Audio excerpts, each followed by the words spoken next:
zalina pathian nong chibai buk tura in tom taka ron in khom zong zong te thinan he thole kan lalpai swak te sta mingin chibai ka buk cheu thupuan bung thum kan zir mek thupuan bu hi abu pumpui kan zir dona bung sum ni pani na thleng khan mai bola bun hung berania in he le khabu chiarangai tha achunga thuzia pumtu te chu anenga thole ti in i atilama malsom na tiamani thu kan soya kan chia to kan zir ho to chu wain he le khabu kan zir hi kan van nei le ani ti khazani na hian lo she thar leng u pathian rem huat na engkim e genesis engkim bu achan dan kan muwa ma se sual akan tuk dan te khovel ti kholom dan te khovel sual na le tha na le thi na ronom na chan te kan han zir genesis in min shila ti chuan hun local zera min chan nam na turata na pathian rem huat na kan chiar choze like soda sa chuan ami Israel te ai gupta rama saltaga asal betu ai gupta mi tena an chorrim ziate lainat na le khongai na neilo ziate kan chiar ti chuan chuta chang chuan an out thom chulal pan ria in an mani chan chuak turin sannam turin mosia te thu te kan mo chu chu lali suana khovela sual se ta na saltang chan chuak tura fa pa atir thu tarlan na lim tha ani ti kha kan mutheo me Leviticus sa chuan dan tur thiang lim lal pan thupek mangi min zir tira e kor hak tu chung chang te e le in tu te ti lo tu te mi pat nei chia ta kong shanga e in von thiang lim tu te ti lo tu te min shila e chunga chuan in nge taksa ti ran lo te mo ta tu chut lo te chu shang khang khana oma milem biak na shang la kain thiar fi lim tu te khang te khal pan min zir tira chuan kan chia ze chuan in kan mo tin reng mai hi bible a hian thufinga chuan kan mishing puite ne na kan in lei chin na tur te min zir tira sa ma chuan pathian ne na kan in lei chin dan tur min zir tira tin zol nei te buwa chuan in pathian in mi te azil hau na te kan muwa mangai zia te kan muwa tin an mani chan chuak tura thu khau tak kenga zol nei te atir te khatun thleng kan tan hian thunung alania kha khalwei ni thlenga kan zir tur le kan lak lu tu tam takauma tin lari suaron atakin ron langta thuthlung ria chanchin zong zon sui khar tar la ni noma chung chu gospel pali in a chanchin min shila e gospel pakhathi ama hian akim lo chu wangin pali kan nei ni ti khalo shia ila enge pali li ngai an tia chen khat phei chuan in pali li ngai re nem pakhata hian he tamathai ziak te luka ziak te marka ziak te zo hana ziak te midang in an ziak velo te khati khan kan compile langa mun khata hian in fel takin kan rem mai tura lom te dipol te pono mani ma selangin mimal tinina an thei to pa la li suat chanchin poi mo lai tharau thiang limna kai shroyanga an lo lor khoma an lo ziak kha I atu em feka an ziak chan te inang lova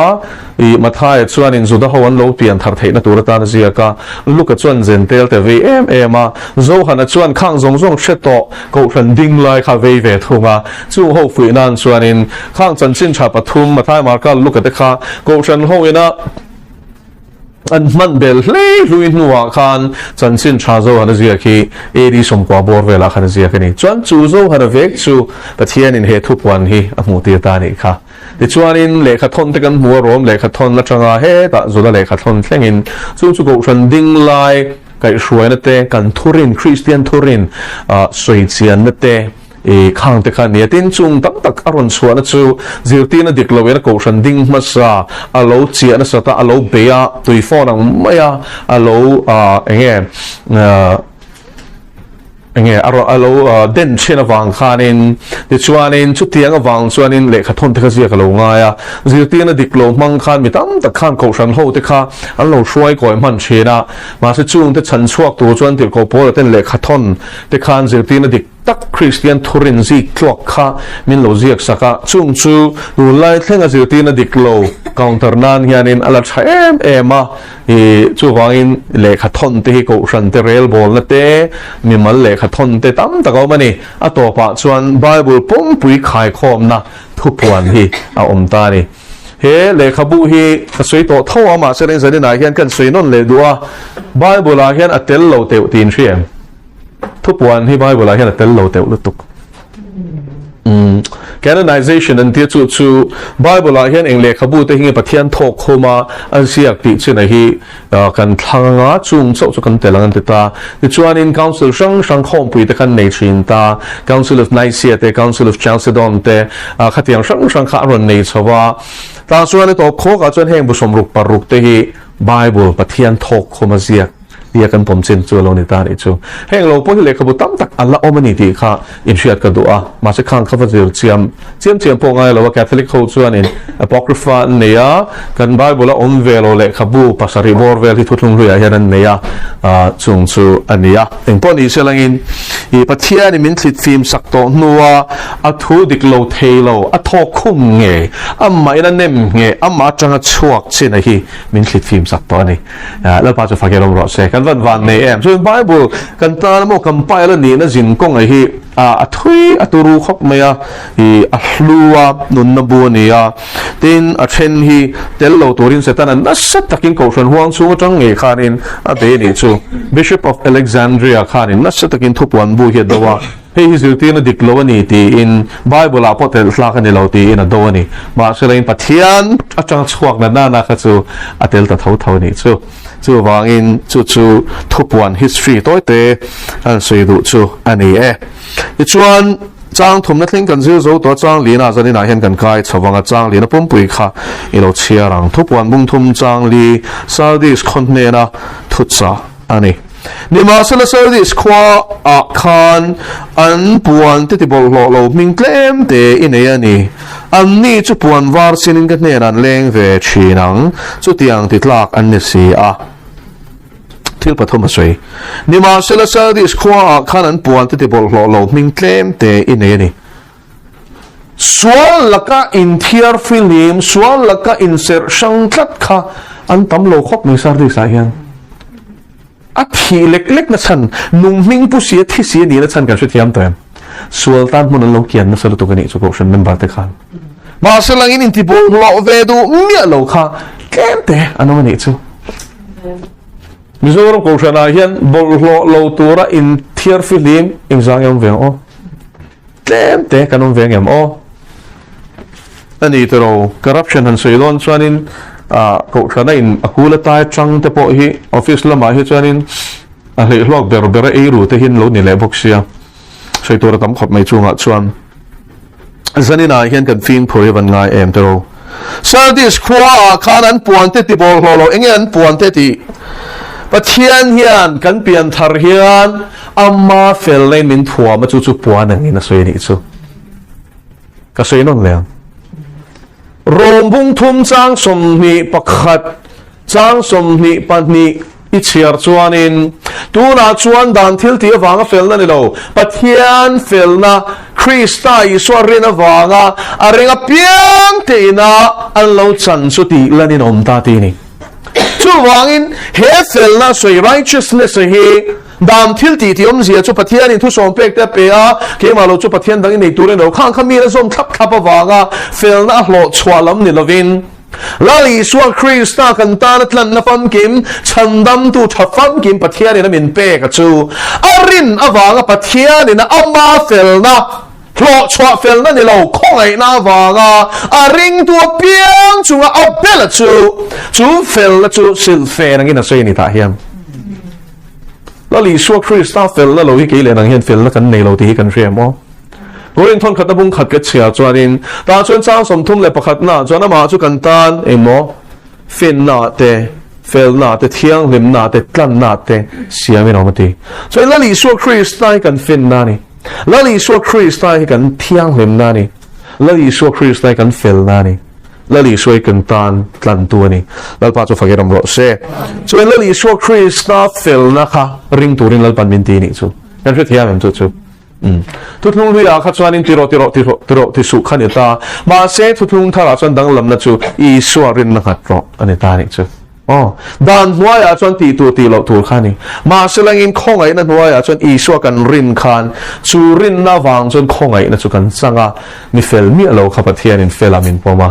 kan sual te kan sima wangin ang pon lo bol loin lo chop to mai la min sil fai saka ni na thar Krista min pe china ni alpa chu fakiram ro se ni ma sela sardis khwa khanan puan te bol lo om zia chu ring tu ni ma selangin he kan sil fen he fel na lal pai na khong ena zar min bel hi ti bol lo the ani tap ni chu kan shia tangai pian thar nuwa hian sual kan thuk le chuan khoi lo tur kan khoi le chuan kan lo na tur kan kal le chuan en lo tur kan en chuan suang to lo tur kan suang to chuan pan lo tur kan pan lui thlat chuan kan in te bol lo le thei khop mai ani na taka chuan ko shan ho hi mo le khathon reng hi lo chia ro la tir ko pol le khathon som pathum nge som pali hebrai kan chia tel ani chon som pali ani nga le khathon dang reng khap som ni bor ve thu thung thara hianom ta chung chu han en ta ula ko shan ho te zil na le I fui na hli ni khatani Timothy ne na tir ko pol le khathona te po khanin I chu tiang fui na chu ma maro chu korin ko shan phe khu mi pat nei chiat na khanan lo khop maya chu vai tir ko pol chuan tharau thiang nim hriat tirin thon khat bung thum chang som paruk le som pasaria chuanin pathian inin ni le pathian tharau thiang nim chu nang ma ni om tin hren ange chu in chu mi na ti kholo chuan pathian in chu mi chu ti kholo wanga ti ni ati kholo chuan nge om zia ati borban chuan ati bol lo chuan ti na ni chu in ti ani le he temple hi kan ti bol lo chin in ngai na sual mangten mo hurna mangten chu chu masturbation te pornography ente mo tin kan chong kam bol lo tak te panani mo kan thin lung bol lo te hian ani thil thalo suang tua chin thin lung te ti kha chu pathia ne na huwa zong tak paruk ani ten zong tak thil pasari thu fing te bung ruk chang som paruk kha soya khanin in zia kim ve kani dot soi chin leite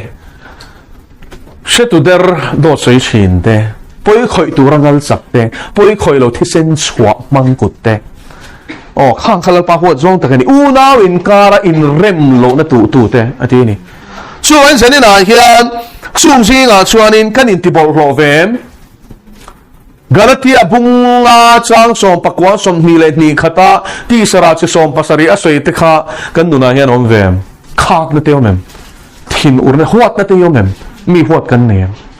ko na tu khang kha ani chuan mo pathian ram kan sang don lo ti bible in min shiu hi ti ring ang u tiang thar hian huat ani theye mani le theye chu chuan ani le ti bol lo thema sil fen theye chu tak solam hela hian ma sen bol an sil fen te ti bol lo mi tem te ne ti khovel bol lo kai lo mi lem biak na kai lo mo du am na in nam hoi ve lo mi pak nei chiat na in nam hoi ve lo mi te nei sardis an puan ti bol lo ming tlem te in ni an ming nen lam hian lal pana sia ti hi he chang hian lang ani chu lal pa chu fakherom ro se chu wangin an puan ti bol lo mi tlem te lal pana nei he ko sana hian atam zok chu khovel bol lo a khan an zukin chia to ti na ni chu avarap thagem tro ai to teu hi early shua thia thole nu relo te nu ko san piang sutiang po hetiang khopa an bol lo the ni chuan aro kal don ne ko san lek phe chu avang ai tom no nem tro zari la dik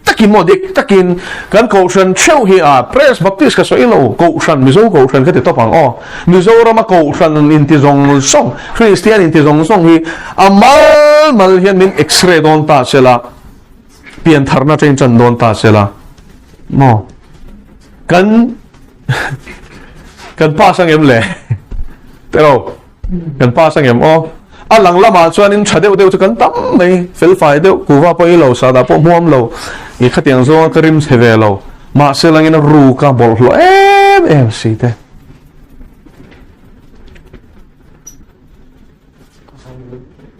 lal pana min shil chu ai mizoram aizo bi kan mai thei o a shelo khalai kha chu nu na thiang lemi an tlem to ti min shil ni chu ek ma fa fin fia torin mishinga chon ka shemi lo ania a se min shil ka soi to pani chu an bol lo an thiang lim na hi no pang te te ni nan hlau tek to chu ko tran huang chu nge in mang ten min shil ni chu Pani lo ka chuan mo ko san pakhat pin ka soi don lova ta chuan in HIV AIDS sung cha khan awareness campaign khan vaneya mithiam te khan vakala nei chu chuan thalai hruai tu kha enge filim tur khang konga kha chuan sex lama kha chuan thiang lim tak tur khan an ngaya ta chuan in enge blood donation camp khan nei ngala ta chuan an thisen khan endik saka makteu mei chumo an thalai an TKP KTP SAY ang ani chu ingber nge khasai don lawa kaushan kha chu chuan chu an thalai leader ber chu alo positive ta ni chu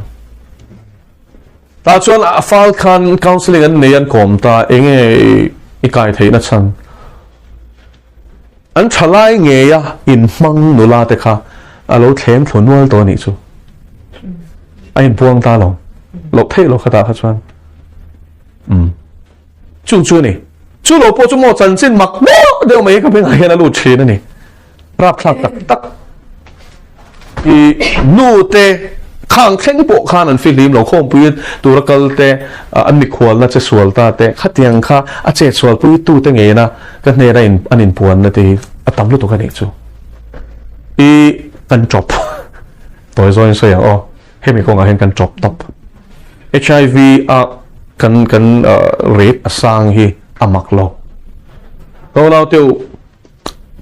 lalpa hian heng thil hi akhwani ti hi zanina hian shiang u mizo te namo HIV kan kong sang mo awareness ti masala mania I nge khom puina khanin agenda khan awareness HIV awareness HIV AIDS awareness lampang kha itiveng uti kha agenda khan ron lu ta chuanin mi pakhatena sei karil rukal lekarim zol ta kan nia ron so ya chuanin kan share lo wangin heng hi kan ti lo ani lo kan ti ni lo kan share lo wanga ti kan ni lo kan share awareness hi chu kan nei na sa to sharing chung hian kan in sun thei lo pathian chi na kan nei lo wanga ni te a dek chia sen chu chu nai to teu HIV positive na set taka hemit lampanga campaign te po nei chi ma se sualat lu le ta in kum som paruk me HIV ve mi lo khan no pu nei ni chu kai kha she mi lo in chu thiang chu chu ani le awareness lama kha pa kha awareness aniam nei te re mai awareness petura fe chuak thina ni ma se clear ro kum som paruk me eng ma se thiam lo kha anei tho ni chu lo nau te sual hi sual ani chu when awareness lampa hian kan buai lo pathian chi lo na hi kan buai na chu ni condom mangla I himang HIV laka a him an him tak lo za zan him lo tin shre mo I zani na hin ka soidu a chan su California state ni ang chu ta chuanin pastor pakhat hian Benny Perez ania aronga bol thina ta chuan voi khat chu ka office a hian tlangwal lian pui mai hi aron kala fit ruklen che thum vel ania ti sa pa tlangwal ton tlai thatak mai hi ron lu ta chuan in chu tlangwal chu I kapu ka lo belok thei cheng em khamin tia local ta check office a hian ka tia ka som lu ta chuan ron lu chian chu polian pui ti lo chuan in min kwa chap ta ruwa mi ni chu orol chwa meu khana chapa anu chia te ma wang kha nge chan chan bo kha ka zot lok lowa I aban hun ka kha ka ti chu ka thut ti re nge wala nge chan chan ka tia foi khat che sex ka manga ti no pi nei loi mo chu in nei no huang po na sex ka manga condom po ka mang fek ma se mani lo ka thisen ka indik ti ra HIV positive ka ni tla te chu amang tho ma se him ta chuang lo ni chu in chu thiam za him lo he thil po hi a him der ka shelang cheu lal pa chi hi ni thu pe te bung kha chang sarin lal pa chi hi fin la bula ni ti hi avan dik em ta ro kom na mi la veng do lo che awareness in a veng don lo che lal pa chi nai ro chana veng ang che ting ngam lo ina siam ang che shem munatlak lo hi in ti chai na ni lo fin na ni zok a chiang lu tu ka wangin mo chiang lu tu ka kan tlak lo na tura ta na warning in pe hi in ti chai na kan ti ni chuan in mi a kan ni mai mi fing chuan zu hau na ngai na chi ain siam chat pha chi anun kong a siam tha a boron la kong apum pela chatuan nun na kong akal chin câu nào tiêu dân này hiền helal pa chỉ này kan sar thấy na turatan hianin fin na kan sar hi vangai em taro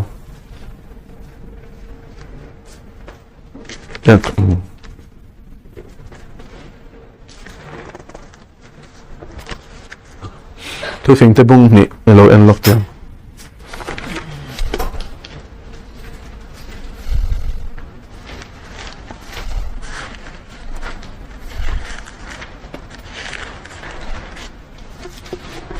thu phim te bung ni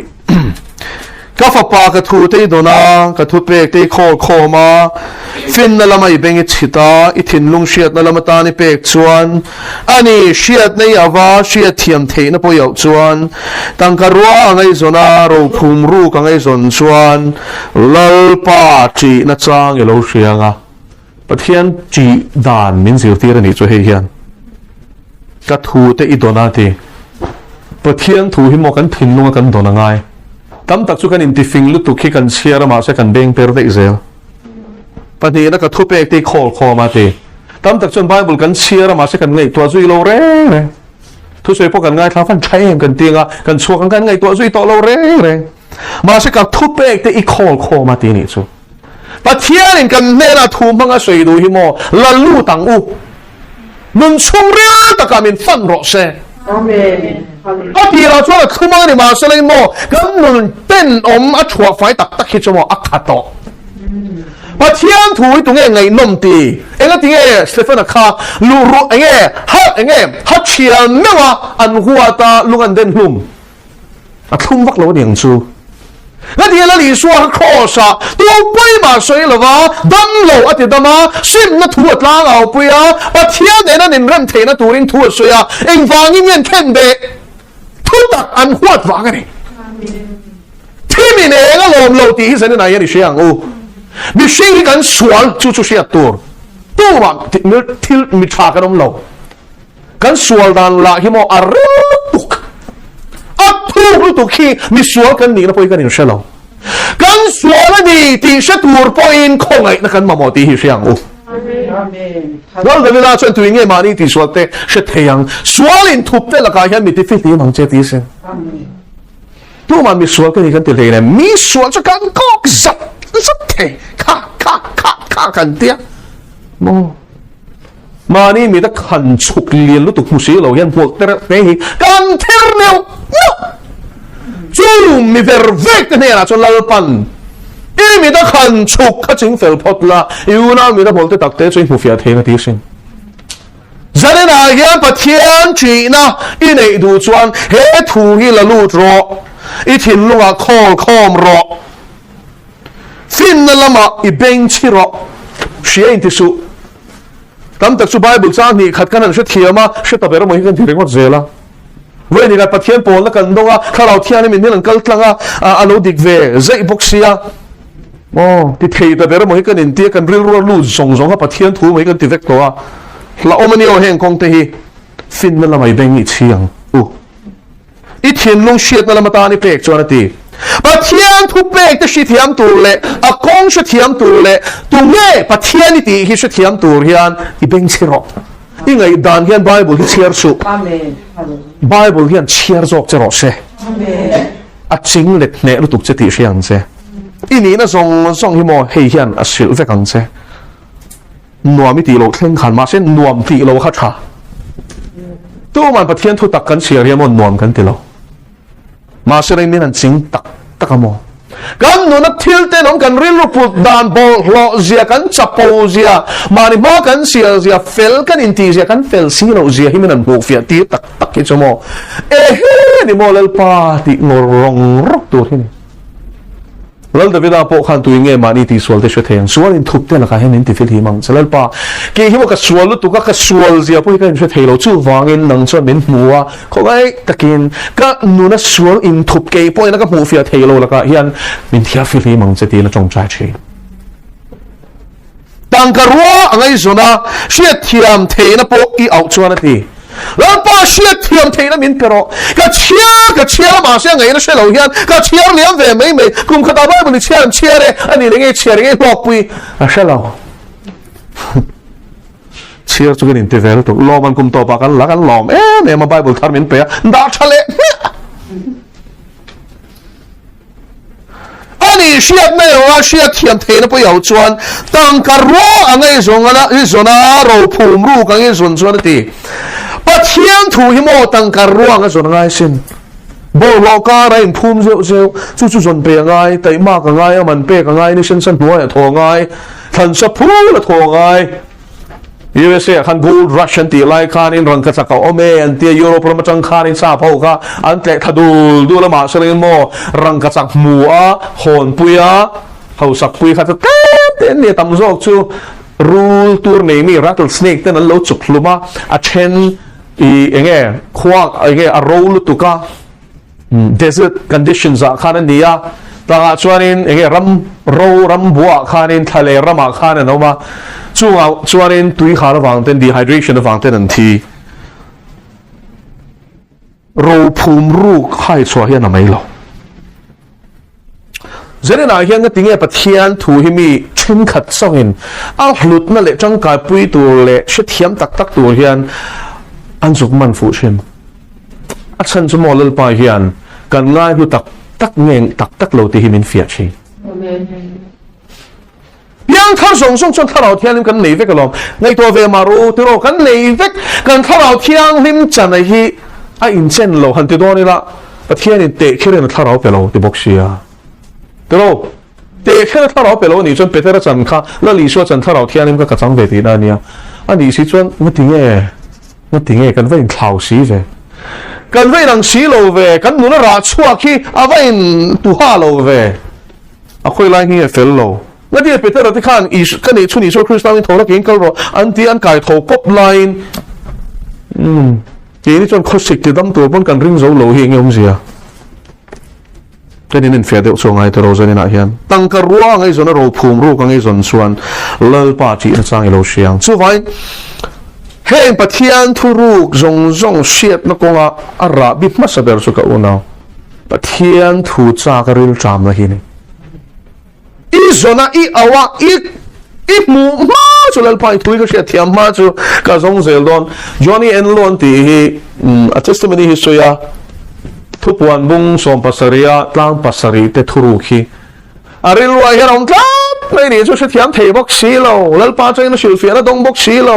adon lo kha chan soi ngam bok si lo ma se sia ta chak bok si kha thu kha kum som li ka chai ti ni chu a sil fian kum som li chung ka chai ti a to pa lal pa na sil fian vision ngan pe fia mai chu a fia ta lu tuk hi tun thleng kha ta chang khan mi tam takin zil ti na khanon pe ve chong to a ma se Johnny en lo adong ma se ber tu khanin ti to meng o kan sia chena ni chu kum som li alo hai sin kan tang ka ruwa ngai zona ro phum ru ka ngai zona ro phum ru zong tu chon mo voi ni khat hetel leu khan kan phule reng lo tai ma ka ngai so cham pho ta ngai chu ta chang kan ti kan tiang mo to pa chuanin kan hai fu the ni chu tiang chon thei top a chua ngai ni ti hi zani na hian I sha thar leng lal pa chi na chang lo shiang a pathian shiat na chui char chua ka ti zani na hian sardis khwa anga an puan te ti bol lo ming tlem te nei zinga kan tel ve theina turin lalpa chi na tharau thiang min shwai vek ro se la pan thu kan sei te kan za tal mal som ro se thiam ma ku ni chong chai o kan pa kan lo me he khovel fin ni chuan in lalpa thu ron thadeu min pe ve ma se thu tak ani lo I thu chok hi thu takani I thu chok lo chuan min chwa za len thei bok lo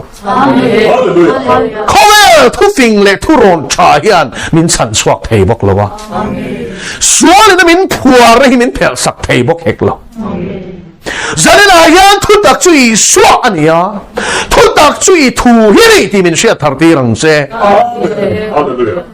ni ma se kan ti sa in chu thu tak chu siam em awang le kan ni nei pe hen me lo min sil khol china wangin kan lom te chiam lo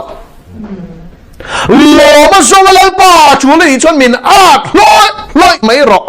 siam chat ngai siam cha la chia ngai chiat la din thar ngai la rom chu kan na ya din tharang che ti a in ran ngam din nai ro chuan in puang chi na ni hi in vang in nge zol leite an den lum chin arai nan zai bun chin khan dai lo sa lum chin a chan chu moi thu khan ngai thei lo wa nang chuan khoi thei lo cha I thu cha king tui zol leite khan khoi chin ani ka chu pia bokin kan lo pa le azir ti som le pani po thi pa nga thi pa khat nanom lo kha o ka pa he khovela yan ching ni zi ga bera ma ga tir kan ni na himin sia thar ti fo wang che he thu hian mishing ati lom lova ni ma sarangin apomma chumia chia na kal tlang du te tan chuan nun na ni thong ani I thu hi nun na ni I thu hi nun na ni zari na hian lalpa chu chumin char ti rang che thil dang kan shelo ani pon I thu hi mon nun na ni ti himin sia ti rang che amen hallelujah kan lo me lalpa nin van mangai em tu wa boral du ro mi song song sim lo duin kan lam ai do the ni zo ke lal pai lo ka le ma nge ami nun buai pui to lo ka nun nga nge hian nge siam chat ngai ti a in bi fia vek thei turin zani lai la om te lal pa nangin I thara bin min fan suak ang se amen ha em mo kan in tiang ti la om em kan mi ta khan suk lian pui ku chi lo hian una te mi ta mol te tak te kan kher neu mong ti van lo em lal pa mi ver vek te chan kan chan ve lo nan zani na hian lal pa sual nin shiat na in kan nuna hian naron thokang se sual sim na dik ta min suai lut la amen an puan te ti bol lo ve lo sardis khwa ring to rin om tlem te inei te zinga ke ni po kan tel thei nan hian chi na chumin zil ti rang che lal pa chi na in min sual kal sen chin ti zia kan sia lal pa chi chu sual huat hi ni ti zia kan pok chu chi na chumin pen che amen lali swa min kan di le amen